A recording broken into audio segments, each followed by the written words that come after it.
Haleluya. Puji Tuhan, saya sampaikan selamat pagi dan salam sejahtera dalam Tuhan kita Yesus Kristus.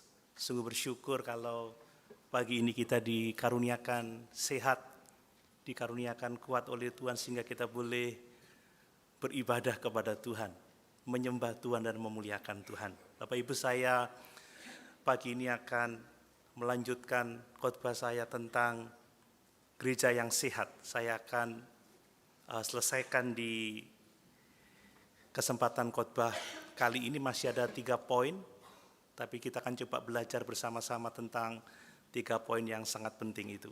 Bapak Ibu, kita tentunya tahu bersama bahwa kesehatan itu sangat penting. Amin. Di tengah-tengah tugas dan tanggung jawab kita yang begitu banyak, ya, kita butuh sehat. Kalau kita tidak sehat, kita tidak bisa berbuat apa-apa.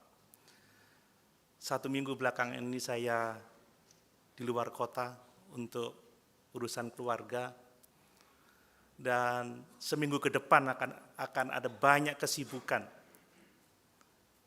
Tanggal 27, 28 ada rapat pleno di Surabaya, tanggal 28, 29 masih ada rapat untuk membuat aturan aset gereja, terutama di Majelis Daerah Jawa Timur. Masih ada wisuda. Bulan depan saya akan sangat sibuk. Tanggal 2, tanggal 3 ada 2 seminar yang harus saya layani. Tanggal 9 ada seminar lagi. Tanggal 16 ada seminar lagi. Akhir bulan mengajar di NTT.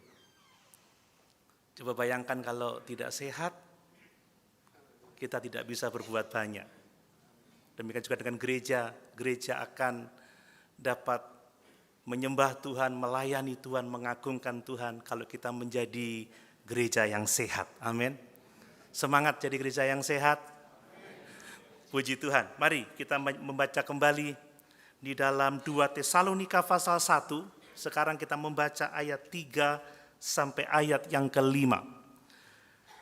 2 Tesalonika pasal 1 ayat 3 sampai ayat yang ke-5. Demikian firman Tuhan. Kami wajib selalu mengucap syukur kepada Allah karena kamu, saudara-saudara.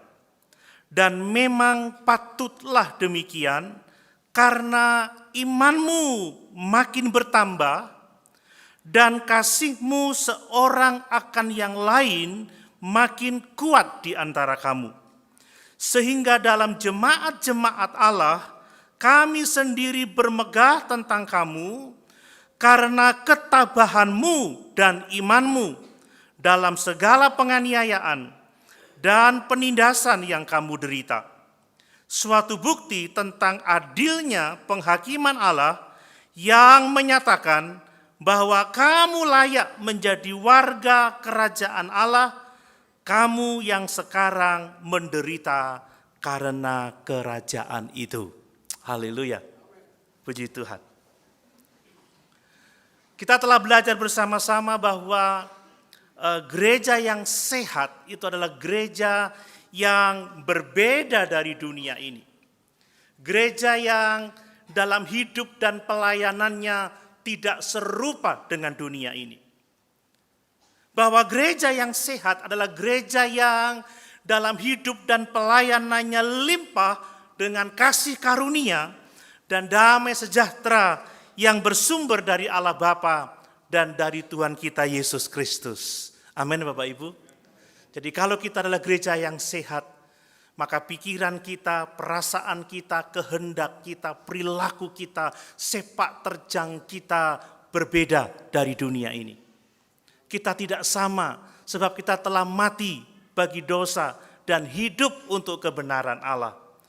Bapak Ibu, kita berbeda sebab identitas kita yang baru di dalam Yesus Kristus. Memang kita hidup di dunia ini, tetapi kita tidak berasal dari dunia ini. Amin.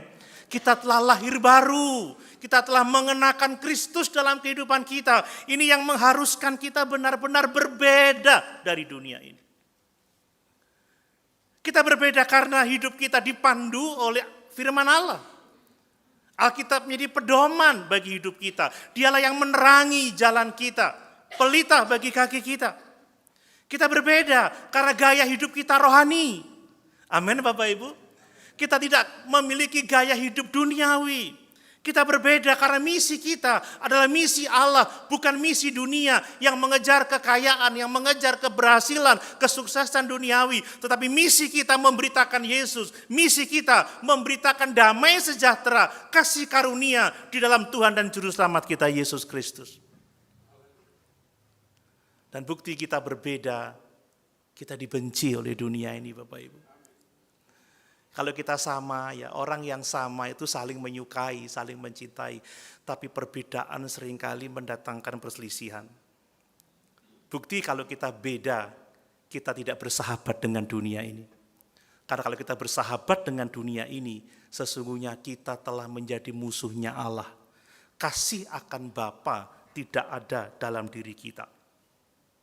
Nah, gereja yang sehat itu menerima kasih karunia dan damai sejahtera, artinya bahwa kita telah benar-benar diselamatkan. Amin. Kita telah diperdamaikan dengan Allah. Dan dalam perdamaian dengan Allah itu Bapak Ibu, kita memiliki damai sejahtera dengan Allah. Kita bukan seterunya Allah lagi. Kita adalah anak-anaknya. Kita adalah hamba-hambanya yang mengalami kasih karunia demi kasih karunia. Dengan kasih karunia itu, kita memiliki damai sejahtera dengan sesama orang percaya. Kita rukun satu sama lain. Amin. Dan dengan kasih karunia itu, kita memiliki damai sejahtera di tengah-tengah pencobaan. Damai sejahtera di tengah-tengah penderitaan. Bahkan damai sejahtera di tengah-tengah penganiayaan. Jadi kalau kita Kristen sejati, kalau kita gereja yang sehat, orang bisa melihat bedanya kita dari dunia ini. Dan orang bisa melihat betapa kita adalah orang-orang yang sudah diselamatkan dan hidup dalam damai sejahtera dengan Tuhan, dengan sesama, dan tetap memiliki damai sejahtera tatkala kita menghadapi berbagai macam pergumulan dalam hidup ini. Amin. Nyanyinya kan, dalam suka duka ku kan tetap tersenyum. Diolok, dihina, ku kan tetap tersenyum. Karena ku tahu Tuhanku Yesus sertaku. Apa yang terjadi, ku kan tetap tersenyum. Kenapa? Karena ada damai sejahtera Allah dalam kehidupan kita. Dan bila ini menjadi ciri kehidupan kita, menjadi tanda bahwa kita adalah gereja yang sehat, gereja yang akan dapat memuliakan Allah, yang dapat melayani Allah, dan menjangkau jiwa-jiwa untuk dibawa kepada keselamatan yang kekal itu. Nah, pada kesempatan ini mari kita melihat ada 3 bagian yang saya akan bahas. Di antaranya adalah bahwa gereja yang sehat adalah gereja yang bertumbuh di dalam iman kepada Tuhan, dan bertumbuh di dalam kasih seorang akan yang lain. Kemudian gereja yang sehat adalah gereja yang tetap tabah atau tetap bertekun dalam iman, tidak bergeser dari iman. Di tengah-tengah pencobaan yang dihadapi, di tengah-tengah penderitaan, di tengah-tengah penganiayaan, gereja yang sehat tetap bertekun di dalam iman. Amin. Dan saya akan menyampaikan bahwa gereja yang sehat itu memandang penderitaan itu dalam perspektif kerajaan Allah. Bapak Ibu, sudut pandang itu sangat penting ya. Kalau kita punya sudut pandang yang keliru, ya hidup kita akan keliru. Kita sehat kalau kita memandang penderitaan dalam sudut pandang kerajaan Allah. Mari, saya akan menyampaikan 3 poin itu. Yang pertama-tama perhatikan saudara, bahwa gereja yang sehat itu bertumbuh di dalam iman kepada Tuhan dan kasih terhadap satu sama lain. Mari kita baca lagi ayat yang ketiga, ini dasarnya. Ayat yang ketiga, kami wajib selalu mengucap syukur kepada Allah karena kamu, saudara-saudara. Dan memang patutlah demikian, karena imanmu makin bertambah dan kasihmu seorang akan yang lain makin kuat di antara kamu. Perhatikan bahwa gereja yang sehat, imannya kepada Allah itu semakin bertambah, semakin melimpah, semakin besar. Bagaimana dengan iman kita? Apakah tambah hari tambah kita beriman kepada Yesus? Menghadapi apapun juga tetap percaya kepada Yesus? Amin. Lihat, imannya bertambah, imannya bertumbuh. Dan perhatikan, dan kasihmu yang semakin kuat, Bapak Ibu. Kalau kita sungguh-sungguh menjadi Kristen tulen, tambah hari tambah percaya. Tambah kuat iman kita. Dan kita saling mengasihi seorang akan yang lain. Bapak Ibu, ini implikasinya sangat besar. Tapi coba perhatikan dahulu Bapak Ibu ya, tentang bertumbuh dalam iman kepada Tuhan. Paulus memberikan penekanan yang sangat unik ya. Dia berkata seperti ini, kami wajib selalu mengucap syukur. Mengucap syukur atas iman yang bertumbuh itu satu kewajiban. Mengucap syukur akan kasih yang semakin kuat itu satu kewajiban. Dikatakan kita wajib, ini harus dilakukan Bapak Ibu. Ya, kita bukan hanya disarankan untuk mengucap syukur atau dinasihati saja, tetapi kita wajib. Dia mengatakan kami wajib. Saudara, mengucap syukur atas pertumbuhan rohani itu satu kewajiban. Pagi ini kalau kita beribadah karena kita mengucap syukur buat iman kita, buat kasih kita yang bertumbuh di dalam Tuhan. Amin. Katakan, aku wajib mengucap syukur. Dan dia menambahkan di bagian yang akhir, karena memang patutlah demikian. Saudara, mengucap syukur itu satu kewajiban dan itu yang patut kita lakukan.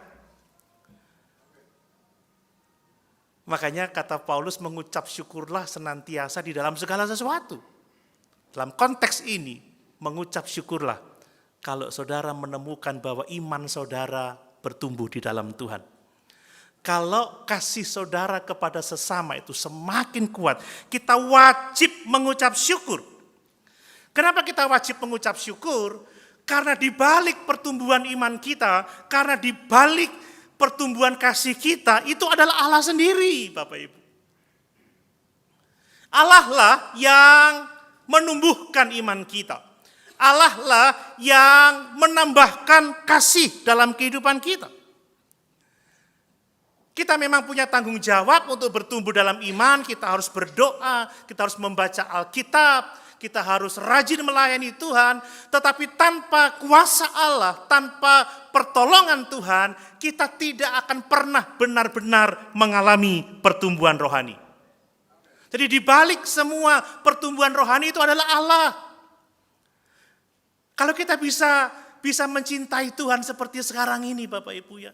Kalau kita bisa sungguh-sungguh percaya, kalau kita bisa sungguh-sungguh saling mengasihi, itu bukan karena kuat dan hebat kita, karena komitmen kita, karena kemauan kita, karena kerja keras kita. Ya, itu salah satu bagian, tetapi tanpa Tuhan yang menolong kita, tanpa Tuhan yang memberkati kita, kita tidak akan pernah benar-benar bertumbuh di dalam Tuhan.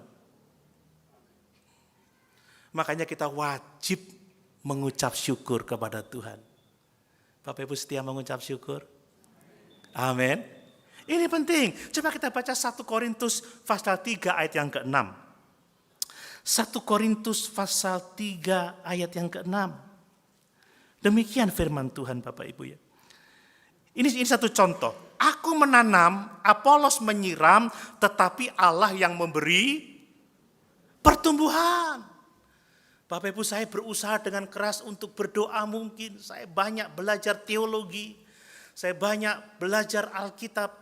Ya, saya melayani dengan sungguh-sungguh. Tetapi kalau Tuhan tidak memberi pertumbuhan kepada iman saya tidak akan bertumbuh. Mungkin Bapak Ibu telah melihat di TikTok atau di medsos yang lain, seorang pendeta viral, pengkhotbah, memimpin sebuah gereja, pengacara. Tetapi KDRT, saudara. Videonya viral kemana-mana. Sudah lihat atau masih belum lihat? Itu viral. Saya yakin pendeta itu baca Alkitab karena dia harus berkhotbah. Melayani iya. Tapi KDRT, istrinya tidak hanya dipukul pakai tangan, tapi pakai besi. Bertahun-tahun. Banyak orang rajin ke gereja, saudara ya. Tapi imannya enggak kuat. Cuek sama sesama saudara seiman.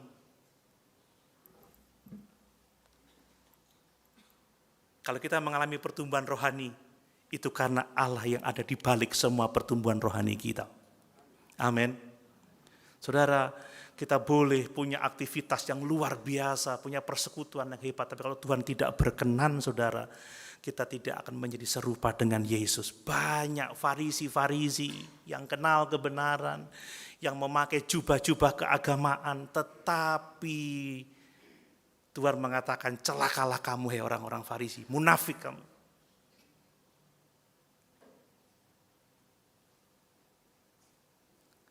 Saudara, kita wajib mengucap syukur. Amin.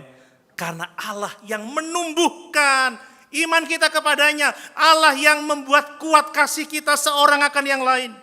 Perhatikan pertumbuhan iman Abraham dan tokoh-tokoh Alkitab lainnya.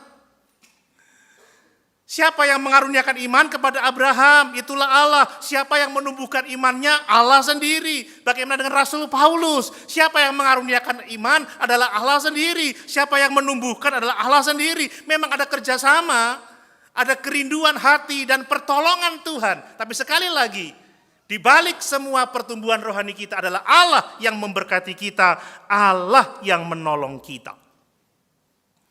Jadi apa yang mau Paulus katakan kepada jemaat di Tesalonika ini?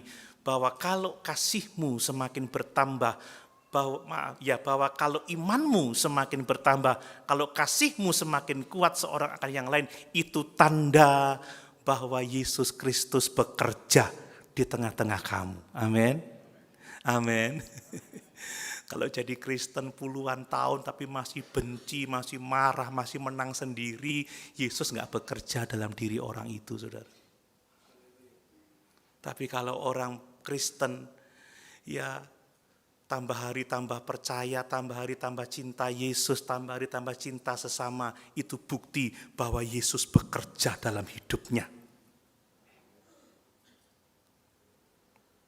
Makanya saya banyak ngomong sama anak-anak saya, ya, juga untuk orang-orang muda, kalau cari pasangan hidup, lihat dulu, Yesus bekerja enggak dalam diri orang itu. Sekalipun Kristen jangan puas dengan pengakuannya sebagai Kristen, tapi bagaimana kecintaannya kepada Tuhan, imannya kepada Tuhan, bagaimana dengan kecintaannya kepada sesama. Itu penting Bapak Ibu, amin. Itu bukti bahwa Allah ada di dalam kita, Allah bekerja dalam kehidupan kita. Supaya kita bisa nyanyi, kulihat di wajahmu kemuliaan Raja, amin. Karena ada iman yang semakin besar dan kasih yang semakin kuat seorang kepada yang lain. Bapak Ibu, kita harus bertumbuh di dalam iman karena ini adalah bukti dari gereja yang sehat. Kita semua datang dengan iman yang kecil, iman sebiji sesawi, iman yang menyelamatkan. Kita datang kepada Yesus karena kita percaya bahwa kita orang berdosa, bahwa Yesuslah Tuhan dan Juru Selamat umat manusia yang telah memikul dosa-dosa kita di kayu salib. Tetapi kita tidak boleh berhenti sampai di situ saja. Saat kita telah percaya, telah kita lahir baru, kita harus bertumbuh di dalam pengenalan akan Tuhan, bertumbuh di dalam pengenalan akan janji-janji Allah. Iman tidak pernah boleh berhenti, hanya percaya kepada Yesus. Pokoknya aku percaya Yesus, gak ngerti Yesus yang mana. Apakah Yesus A, Yesus B, pokoknya aku percaya Yesus. Tidak, kita harus bertumbuh mengenal Dia dengan benar, sesuai yang diajarkan oleh firman Tuhan. Kita harus semakin mengenal janji-janji Allah. Makanya kenapa khotbah harus terus disampaikan dengan hati-hati, dengan baik, dengan benar. Kita nggak hanya cukup mengenal Yesus Tuhan, yang lain aku tidak tahu. Sepokoknya aku percaya Yesus, mari. Tidak, saudara. 2 Petrus 3 ayat yang ke-18, tetapi bertumbuhlah dalam pengenalan akan Allah dan Juru Selamat kita Yesus Kristus. Bertumbuhlah dalam kasih karunia. Ini perjuangan kita, ini misi kita sebagai orang-orang percaya.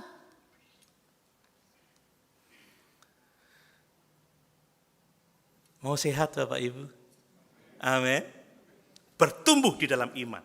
Nah, satu hal yang sulit didengar, saudara ya, saya mau mengatakan kepada kita semua.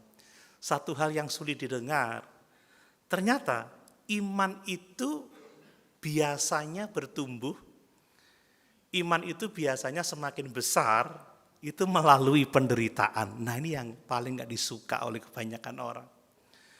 Siapa yang mau menderita? Gak ada kan? Makanya khotbah-khotbah dulu kita sering dengar, kalau ikut Tuhan semua penderitaan diangkat. Wah, ya. Nggak ada masalah, nggak ada persoalan. Ikut Yesus, beres kabeh, kan begitu ya. Halo? Serasa di surga, nggak ada masalah. Pagi lapar, tiba-tiba datang mangkok terbang. Bakso, capcay, kita tinggal makan, nggak perlu masak. Pagi-pagi pel-pelan jalan sendiri, ngepel rumah, sapu terbang, kan begitu. Waktu butuh uang, gedebok uang dari atas, nggak pernah sakit. Enggak, saudara. Justru jemaat yang baru bertumbuh, yang usianya 18 bulan ini Bapak Ibu, bertekun dalam penderitaan, bertekun di dalam penganiayaan, bertekun di dalam pencobaan. Perhatikan bahwa iman itu datangnya seringkali melalui penderitaan. Iman bertumbuh datangnya melalui pencobaan. Itu bisa saja soal kesehatan Bapak Ibu ya.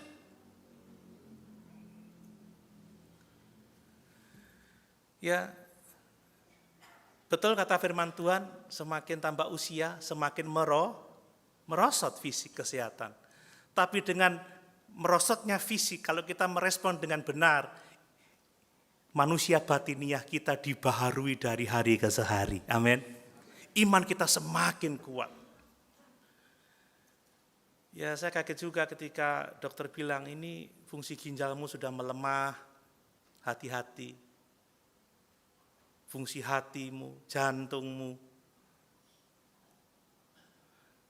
Apakah saya akan berdoa, Tuhan beri ginjal baru? Enggak, saudara. Beri jantung baru? Enggak. Saya berdoa, Tuhan, biarlah imanku bertumbuh melalui masalah ini. Amin, Bapak Ibu.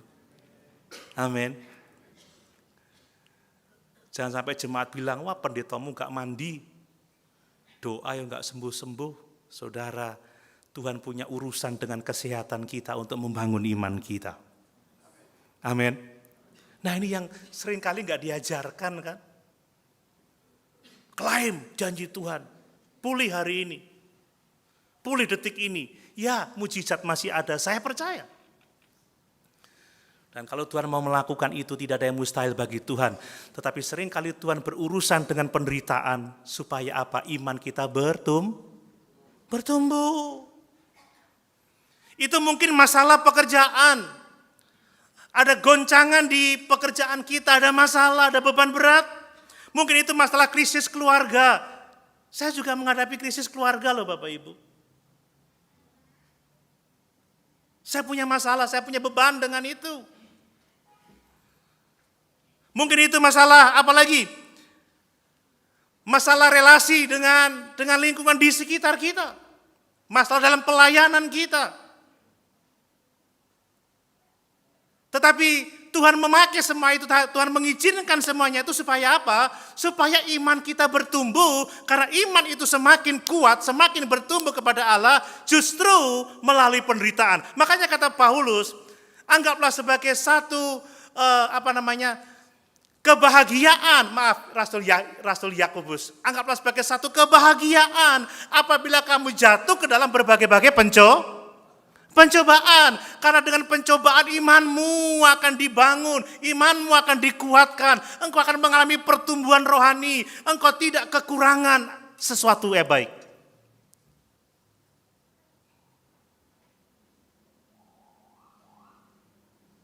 Haleluya. Ini hal yang sangat luar biasa. Pencobaan-pencobaan itu biasa. Yang tidak melebihi kekuatan kita. Kalau pencobaan melebihi kekuatan kita itu untuk membunuh kita. Tapi pencobaan yang biasa yang tidak melebihi kekuatan kita, itu akan membuat kita menjadi kuat di dalam Tuhan. Ya, saya menemukan kalau latihan beban itu Bapak Ibu ya, nggak boleh melebihi kekuatan. Ya, saya melihat di beberapa video ada orang yang deadlift itu, angkat berat itu, karena keberatan langsung pecah pembuluh darah, langsung ada yang pingsan, ada yang mati. Tapi kalau angkatnya sesuai kekuatan dan rutin, ototnya akan semakin kuat. Amin. Tuhan mengendalikan setiap penderitaan yang kita alami, tujuannya supaya tidak melebihi kekuatan kita yang bisa menghancurkan hidup kita. Tujuannya itu biasa yang bisa kita tanggung, supaya kita bisa menjadi lebih kuat di dalam Tuhan. Amin. Bantu saya berkata amin. Ini benar Bapak Ibu, ini firman Tuhan. Nah, lalu apa yang harus kita lakukan saat kita dalam penderitaan, saat kita mengalami gangguan kesehatan, saat kita mengalami masalah di pekerjaan, saat kita alami krisis keluarga, atau hal-hal yang lain yang menimpa kehidupan kita. Bapak Ibu, kalau kita menggerutu, kalau kita bersungut-sungut, kalau kita menuduh Tuhan melakukan yang jahat terhadap kehidupan kita, maka sesungguhnya iman kita hancur, iman kita rusak, saudara. Atau lebih sedikit sopannya, iman kita menyusut, iman kita merosot.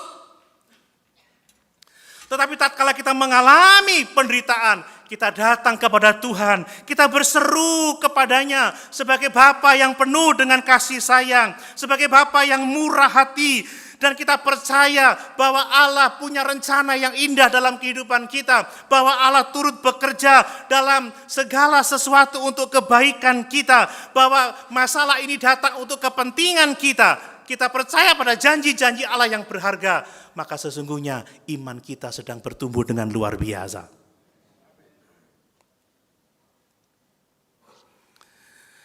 Makanya hati-hati ketika kita dihadapkan pada berbagai macam penderitaan. Jangan menggerutu, jangan bersungut-sungut. Itu tanda iman kita hancur. Tapi mari kita percaya dan mengucap syukur. Terima kasih Tuhan atas semua ini. Engkau memegang kendali. Engkau punya rencana yang indah. Engkau punya rencana yang baik. Engkau turut bekerja untuk kebaikan kami, untuk kebaikan keluarga, untuk kebaikan jemaat. Dan saat kita melakukan itu Bapak Ibu, Allah itu membuat iman kita bertumbuh. Coba kita baca 2 Petrus 1 ayat yang keempat. 2 Petrus 1 ayat yang keempat. Ya, Allah telah menganugerahkan janji-janji yang luar biasa.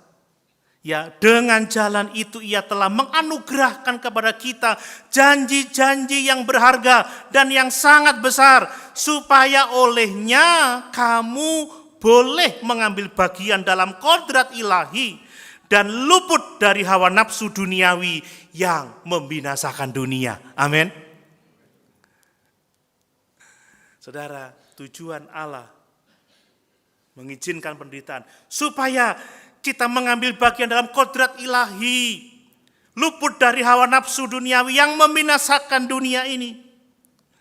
Mari, jangan bersungut-sungut, jangan marah, jangan menuduh Tuhan jahat, jangan mengatakan katanya Tuhan baik, tapi kenapa saya mengalami ini dan itu. Katakan, Tuhan Engkau baik, Engkau Bapa yang penuh belas kasihan, Engkau murah hati, apapun yang kami hadapi, kami tahu Engkau punya rencana yang luar biasa.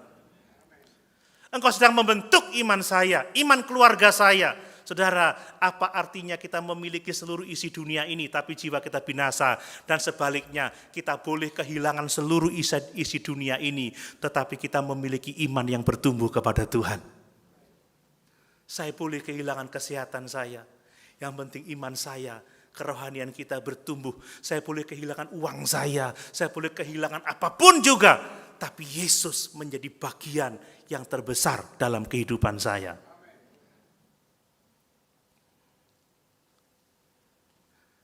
Katanya kalau nyanyi, hanyalah Yesus sendiri yang jadi penghibur hati. Harta dunia keindahan tidak memberi kepuasan. Hanyalah Yesus sendiri.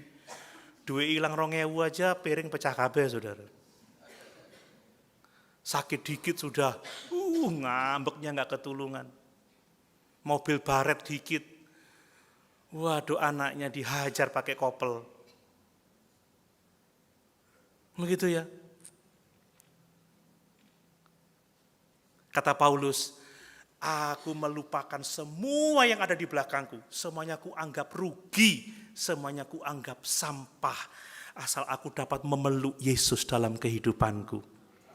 Apakah dia penting bagi Bapak Ibu Saudara sekalian?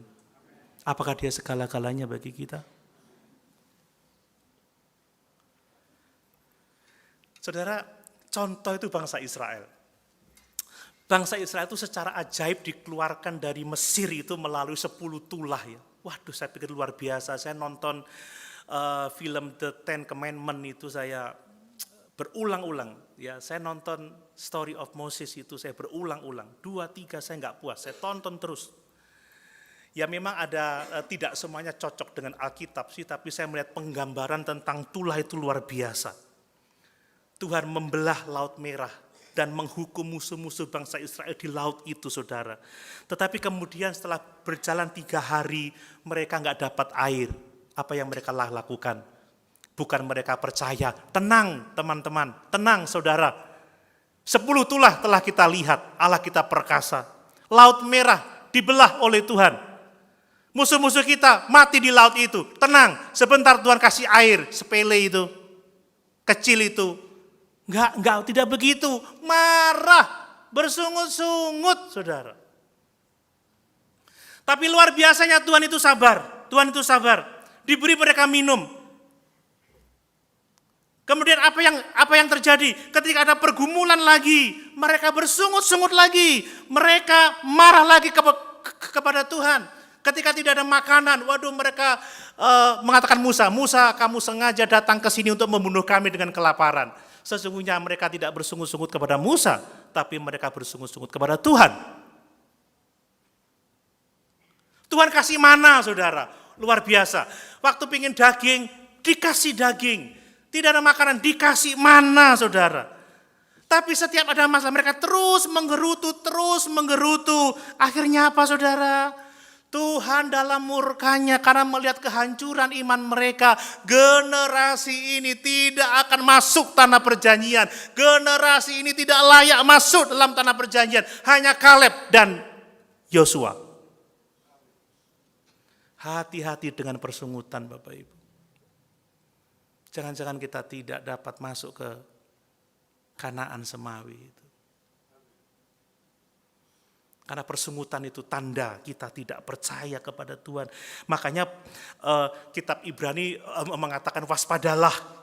Jangan ada di antara kamu yang hatinya menjadi pahit, hatinya menjadi jahat sehingga kehilangan iman, saudara.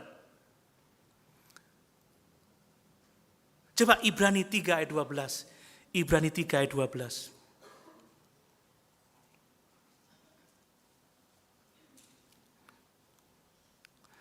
Demikian firman Tuhan.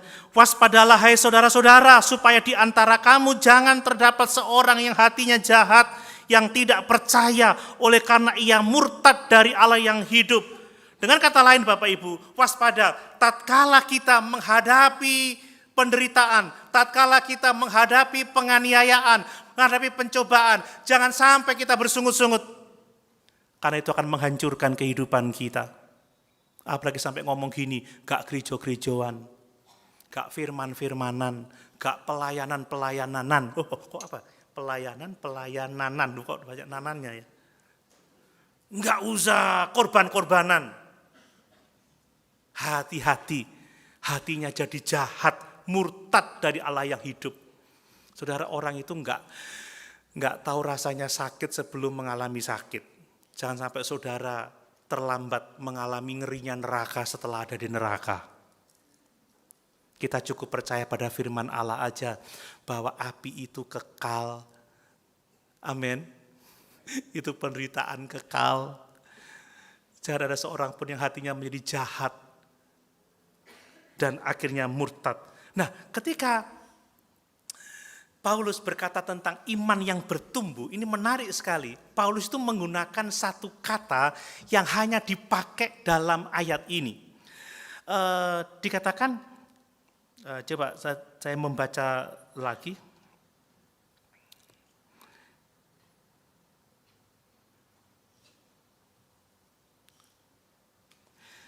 Kami wajib selalu mengucap syukur kepada Allah karena kamu saudara-saudara, dan memang patutlah demikian karena imanmu makin bertambah. Kata bertambah itu menggunakan kata hiperauxano. Saudara tahu kata hiper itu sesuatu yang yang besar, yang kuat, hiper. Ya.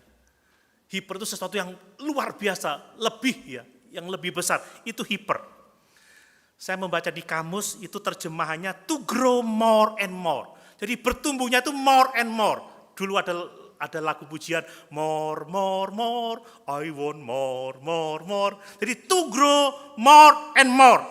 Increase abundantly. Jadi berkembang secara melimpah-limpah. Growing more and more. Itu artinya hiperauxano. Jadi imanmu bertumbuh, ini berbicara tentang pertumbuhan yang sangat kuat, pertumbuhan yang sangat hebat, seperti pertumbuhan yang terjadi di tengah-tengah penderitaan. Saudara, otot ini semakin gede ketika terus diberi beban yang kuat. Coba saudara angkat barbel selama 3 bulan, rajin, besarkan bisepmu, lama-lama jadi gede. Betul Bapak Ibu? Bantu saya katakan betul dong. Saya nggak ditolong ini mulai tadi. Lihat 3 bulan nanti bisep saya semakin gede. Otot. Semakin menderita, semakin bertumbuh, semakin bertambah iman kepada Tuhan. Itu hiperauxano. Bukan semakin ditekan, semakin loyo. Kenapa enggak ke gereja? Banyak beban, banyak penderitaan.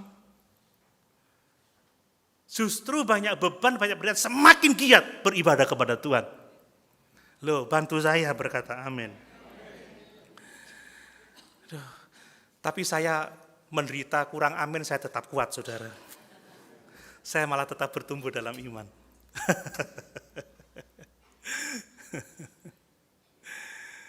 Mana senyumnya ini, cuma Bapak Robi aja yang senyum. Sama teman.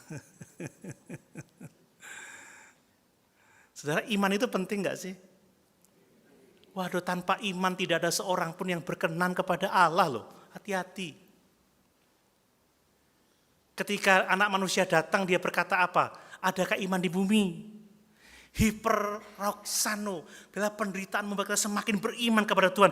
Jika saudara mengalami pencobaan, saudara bisa bertumbuh secara hebat atau hancur berantakan. Kita hancur berantakan kalau kita bersungut-sungut. Kalau kita menggerutu. Tapi kita mengalami hiperauxano. Bertumbuh secara luar biasa. Growing abundantly. Growing more and more. Kalau saudara percaya kepada Allah yang penuh belas kasihan, yang sedang membentuk kehidupan kita untuk semakin serupa dengan gambaran anaknya itu. Amin. Nah itu tentang iman. Kemudian tentang kasih Bapak Ibu. Kasih yang semakin kuat, ini juga bicara tentang pertumbuhan. Saya mau mengatakan bahwa ternyata Paulus itu di dalam surat-suratnya, dia tidak memisahkan antara iman dan kasih. Ada banyak ayatnya, tapi waktunya kok sudah jam 7.10 menit ini, bahaya. Tapi intinya iman tidak dapat dipisahkan dari kasih. Saya mau mengatakan seperti ini, bahwa kasih kita semakin kuat kepada sesama, saudara semakin mengasihi saya semakin mengasihi saudara, itu karena iman yang semakin bertumbuh kepada Allah. Amin. Kalau saya tidak semakin bertumbuh dalam iman kepada Allah yang memerintahkan kita untuk saling mengasihi, maka kita tidak mungkin dapat bertumbuh dalam kasih seorang akan yang lain. Jadi kasih kita kepada sesama itu bukti bahwa kita memiliki iman yang bertumbuh kepada Tuhan.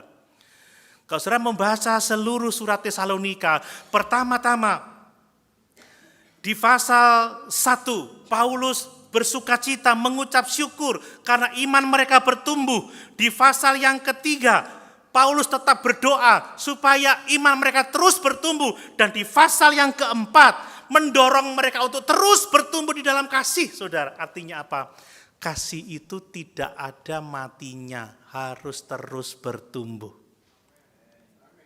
Saat ini Bapak Ibu mengasihi saya, ya, tapi tidak dengan kasih yang sekarang. Besok kasihnya semakin kuat, semakin kuat, semakin kuat.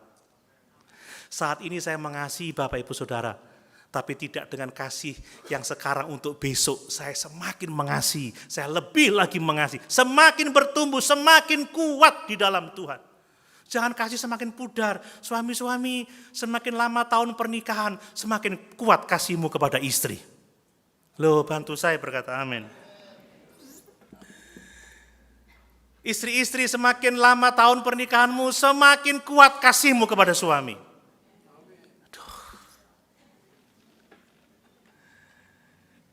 Maklum kalau pagi belum sarapan ya. Tapi sudah ngopi kan?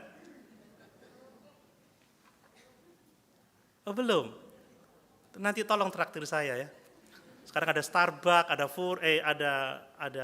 ada Modoru, ada Tomorrow, ada Excelsior. Bapak Ibu tinggal mau yang di mana nanti Bapak Ibu yang bayar.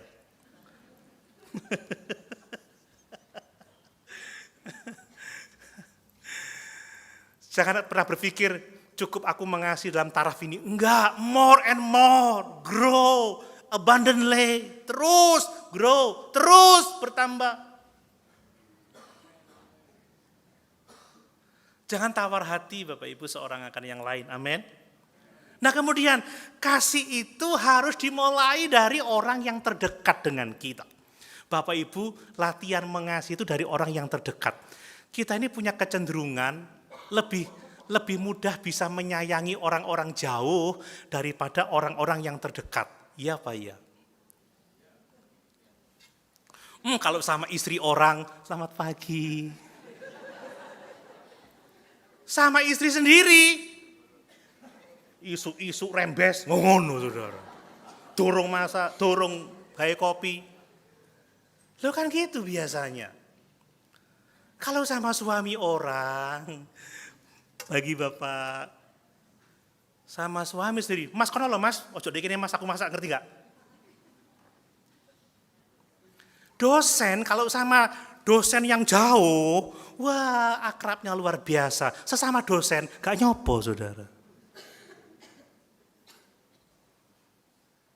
Teman satu asrama, satu kamar lo tukaran, sama yang jauh, yang gak tahu tinggal di mana.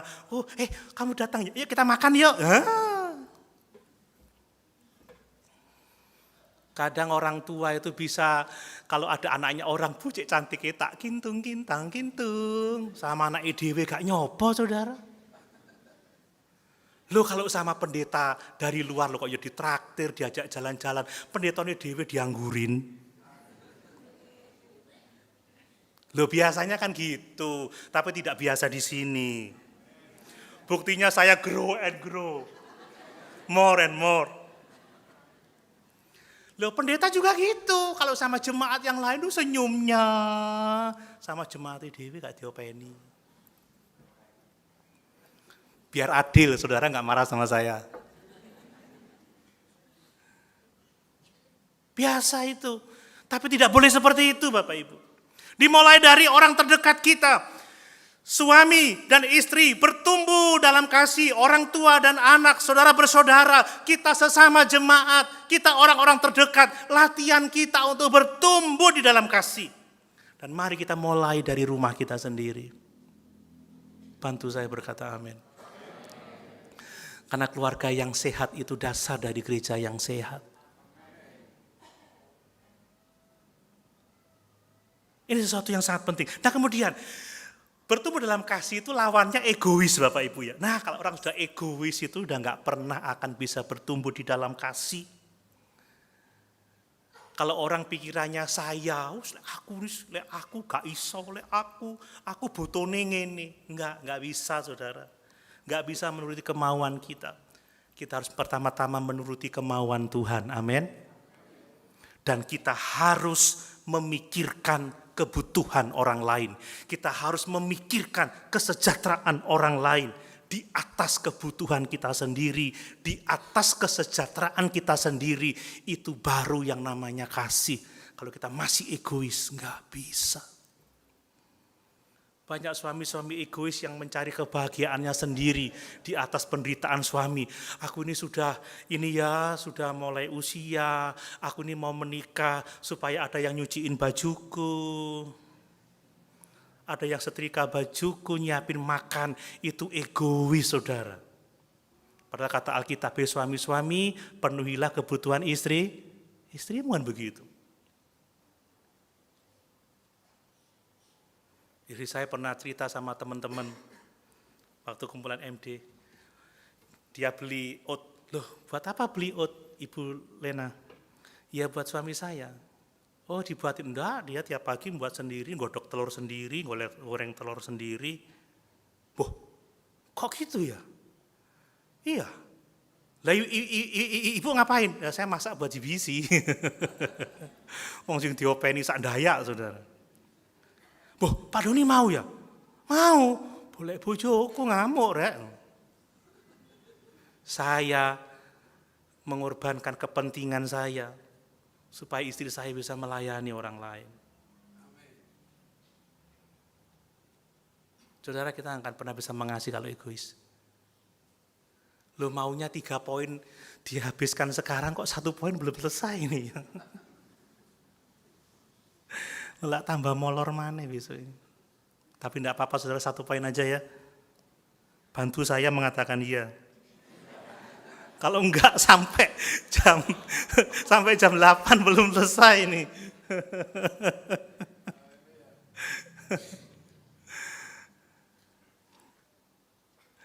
Coba kita baca Filipi pasal 4 ayat yang kedua. Filipi 4 ayat yang kedua. Filipi 4 ayat yang kedua. Eudia kunasihati dan Sintike kunasihati supaya sehati sepikir dalam Tuhan. Ini bicara tentang konflik yang terjadi di antara Eudia dan Sintike. Lalu apa nasihat Rasul Paulus Bapak Ibu? Kita baca di pasal 4 ayat yang kedua. Pasal 2 ayat 3 sampai 4. Pasal 2 ayat 3 sampai 4. Demikian firman Tuhan.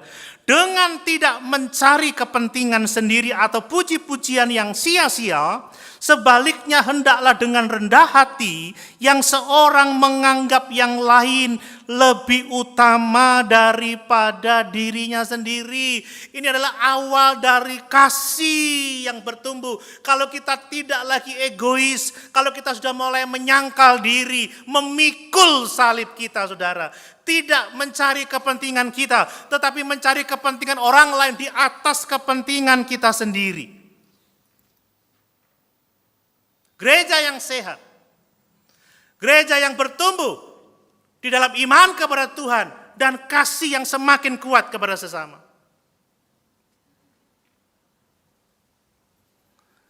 Dan untuk mengasihi, kita harus menyangkal diri. Kalau Bapak Ibu terbiasa memikirkan kepentingan orang lain, tanpa disadari Bapak Ibu berkorban. Amin. Dan pengorbanan kita tidak pernah sia-sia.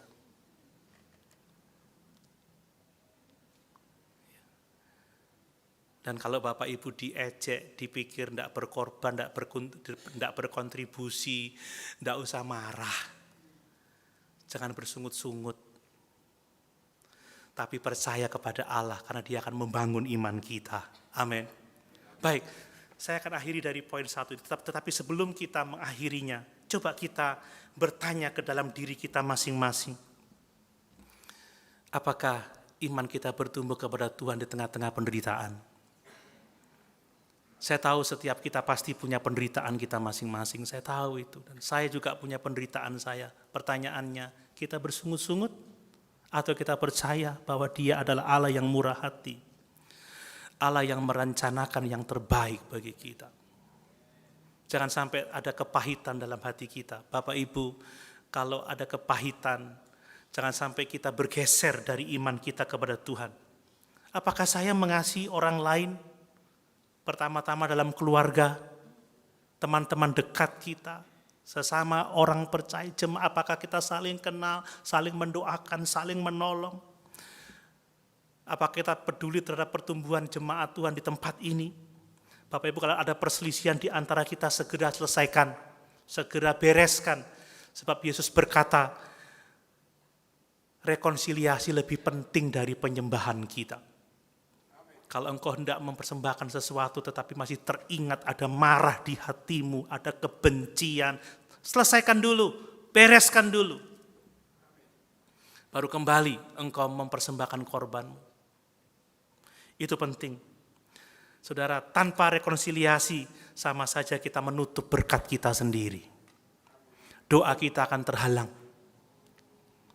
Mari kita bersama-sama bertumbuh menjadi gereja yang sehat, semakin hari semakin percaya kepada Tuhan dan mengasihi sesama kita. Amin. Sama-sama kita berdiri.